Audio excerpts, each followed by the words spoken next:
hydrate. Hello! So, today I am making a video about 3 things that I think every pole dancer should master. And this isn't just talking about beginners, this applies to everyone that does pole dancing, no matter if you've been doing it for a couple of weeks, a couple of months, a couple of years. Everyone can improve these 3 things. So there's a couple of reasons why you might want to improve these things.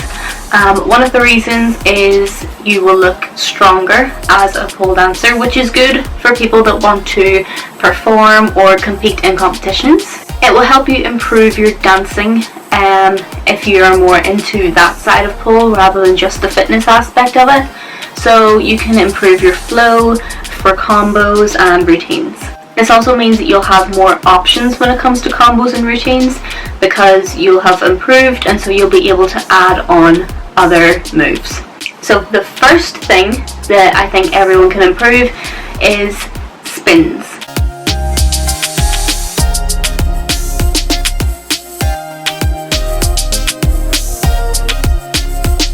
So spins are something that every pole dancer will learn right from the start. So from your first week you will most likely have learned some sort of pole spin. And when I say improving your pole spin, I'm really talking about the form that you use when you do your spin. So using the correct form for your spin means you'll be able to keep the height of the spin while on the pole. So this means that you'll get more airtime and the move will look a lot better, and you'll be able to show all angles of the spin. So you also want to improve your spins because this means you'll have more options when it comes to making combos. So if you find doing spins easy, then you can add on more spins and then make it a combo and it becomes a little bit more challenging.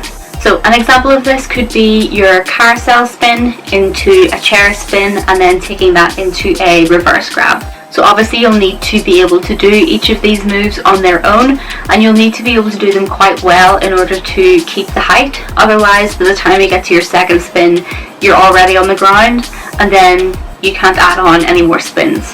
For some moves you will find that having correct form is necessary to make the move a lot easier. So if you're not engaging your shoulder and just hanging there, then the spin is probably going to be a lot more difficult to control. Which brings us on to how you will improve your spin. So the correct form for a spin is to engage your shoulder. It's pretty much all in your shoulders. So if you're just hanging there with your shoulder up by your ears, then all the weight is pushing down. So all the weight comes down the pole, and that's why you lose your height. Whereas when you engage your shoulder and actually lift your body up, that helps to keep the height. You'll still lose a little bit of height if you're on a static pole just because that's how the momentum moves, but it's going to give you a lot more airtime than if you just hang there and wait for all the weight to go down the pole. So obviously one way to improve this is to practice your spins, making sure that you are using correct form. So repetitions are just necessary for some spins.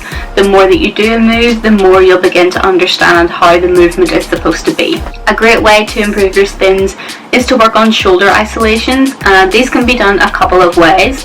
So you can obviously use the pole to do shoulder shrugs, and you're really just practicing the motion of moving your shoulders up and down.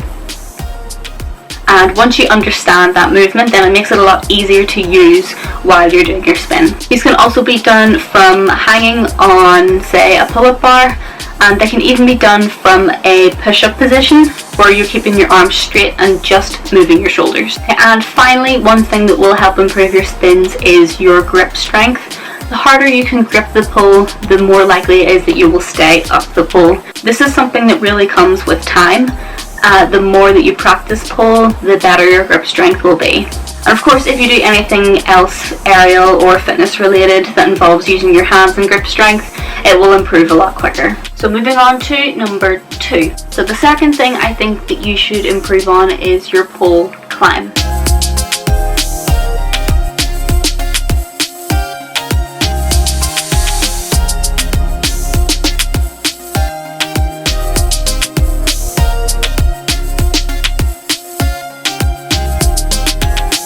So I'm talking about a basic pole climb because there are many ways that you can climb the pole.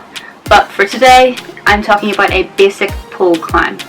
So most people will learn this right from the start. Again, every studio is going to be different, so some people might learn it within a couple of weeks of doing pole, and some people might start to do it from their first lesson. So as you progress with pole, you will notice that your climb will start to improve as well.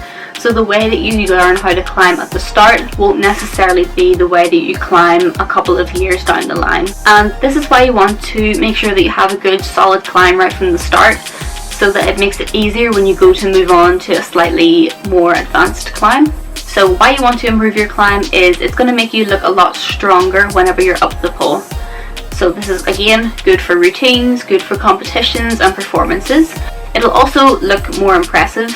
If you're doing a routine and people can see that you're getting tired when you're climbing, then it's not going to look quite as good, and it might make the movements look a little less smooth when you try to put a combo together. So this means you will also improve your stamina. The easier it is for you to climb the pole, the longer you're going to last once you get up there. There's nothing worse than being so tired after just climbing the pole and you haven't even done a proper move yet. So you do want to make sure that your climb is fairly easy for you, so that you have enough energy to move on and do the rest of the combo. And again, this will give you more combo options, because the easier it is to climb, the easier it will be to add on more moves, and so you have more options. So how you can improve your climb is again your technique. So having the correct form for your climb is going to make it a lot easier. When you start to learn how to climb, it will be broken down into 3 parts, which I will show you.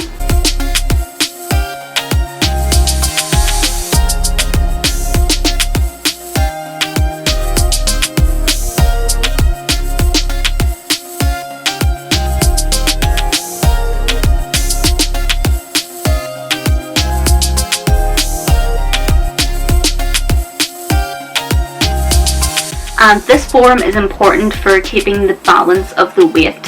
Whenever you're doing your climb, you don't want to be using your hands for the majority of the work, because that's how you'll get tired really easily. You want to make sure that there's a good balance between using your legs and your arms. So for this reason, make sure that you are not using your feet whenever you are climbing. Feet will not give you any grip, so this is why you don't want to use them.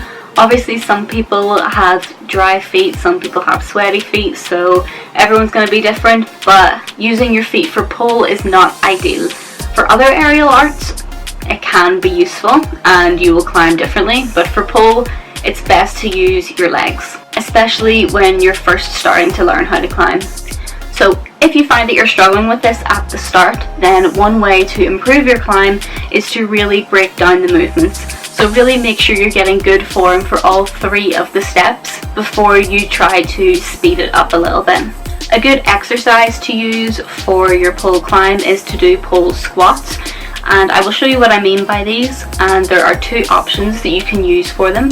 So the first option is to do this from the ground, and this movement is going to help you understand how to squeeze the pole between your legs, and that is the movement that you want to use whenever you are up the pole. So of course, second option is then to try it up the pole.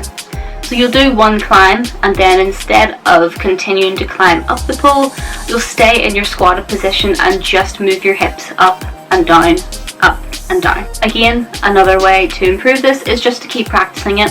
Climbing is something that you will do continuously in poles, so it's something that you will progress with pretty quickly, because it's most likely that you'll be doing it every week in some shape or form. So don't get disheartened if you don't get it your first week, because you're going to be doing it all the time, and the more practice you get, the better you will become at it. So for your climbs, I did say that everyone can improve on this. So once you have sort of mastered your basic climb, or like beginner kind of climb, you can make this a little bit harder by trying your forearm climb, which I will also show you what I mean by that. So this looks really pretty, but it is a lot more challenging. It feels a little bit weird when you first try it, but it's a good one to use if you want to make your movements look a little bit smoother and look a little bit more professional. You can also start to climb the pole with pointed toes, and that will make it a little bit more challenging, so you have to really squeeze with your legs. And the reason you'll want to do this is because it does look a lot prettier. Climbing with pointed toes obviously looks better than climbing with flexed feet, so if you want to improve it for aesthetic purposes, poses, this will be the way to do that. A forearm climb can make moves flow nicely together. And I think it's also easier sometimes to get into certain moves because you have to really hold yourself in place for your forearm climb, and that can help you to maneuver into certain moves. Whereas with your beginner's climb, you have to sort of reposition a lot. So this is a good way to improve your flow of your combos. So I think we're ready to move on to our final thing. So this is the third thing I think everyone should master, and this is your pole invert.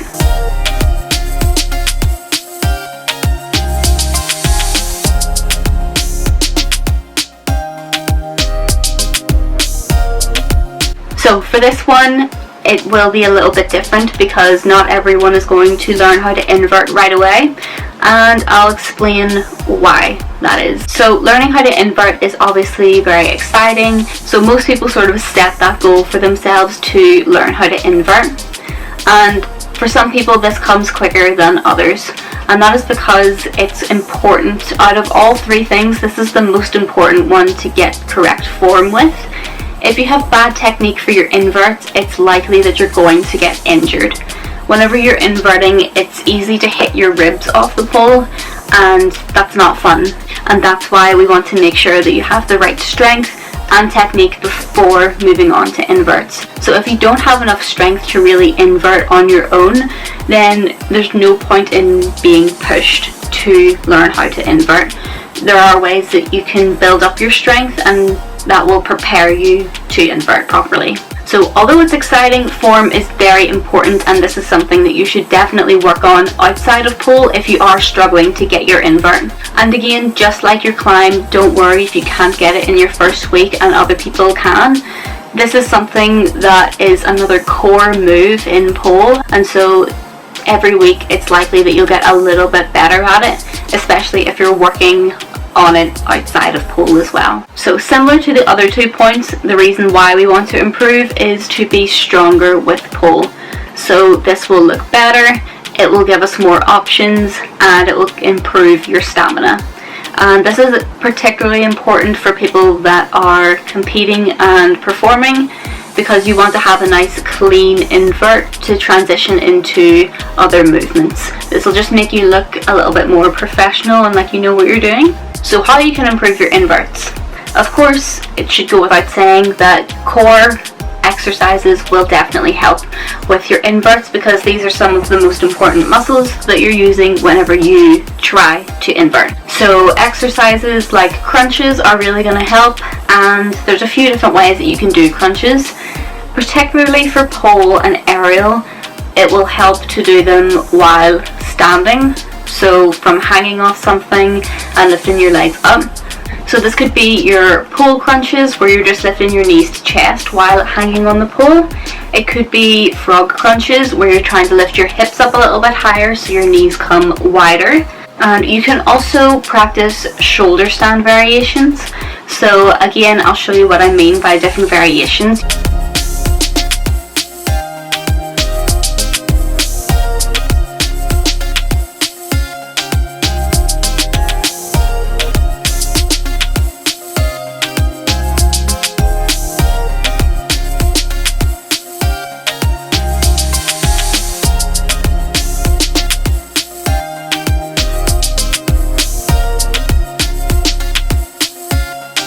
So this is something that you can do from home, so it is quite helpful.